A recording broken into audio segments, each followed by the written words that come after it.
We're on Avodah Zarah, Perek Aleph, Mishnah Tet, ninth Mishnah in the first chapter, Masechet Avodah Zarah. Avodah Zarah, sorry. We learned in the last Mishnah, we saw that there's a machloket about renting and selling houses to non-Jews in Eretz Yisrael. So we saw that in some places, we said, Rabbi Yossi said, Maskimin Nebatim in Eretz Yisrael, you're allowed to rent houses in Eretz Yisrael, whereas Rabbi Meir said, you can rent in the house in Syria. So you would think you could rent a house. What do you rent the house for? To live in the house. That's not technically true. At makom she'amru lahaskir, even in places where they said you could rent your house. Lo lebeit dira amru. They didn't say you could rent your house, okay, as a beit dira, as a place to live.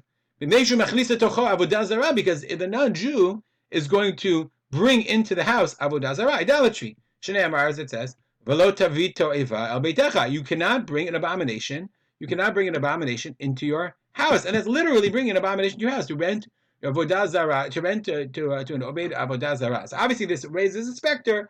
Do these halachot apply to if it's not obeyed Avodah Zarah? And this is a huge opening, as we're going to see. Nonetheless, lo yaskir lo et merchatz. You cannot rent him out your merchatz, your bathhouse, because it's called on his name. It is called based on the Jews' bathhouse. So they'll call it the Spalter bathhouse. So even though I hire an operator or somebody rents it out, nonetheless it's called the Spalter bathhouse. So what? Who cares?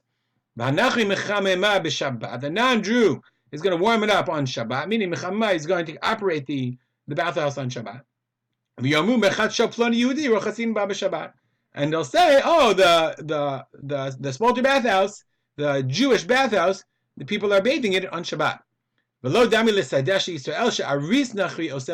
interesting, he says, pointing out, it's only talking about houses. It's not talking about fields. Fields is not a problem, because everybody knows sadeh arisut avida. A field is made for arisut, for sharecropping. And the non-Jew, he sharecrops for himself, not for the Jew. But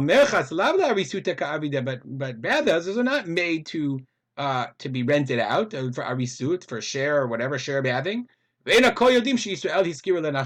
And not everybody knows, and they're going to say, oh, the Spalter bathhouse is open on Shabbat. What do you know? And therefore it's prohibited.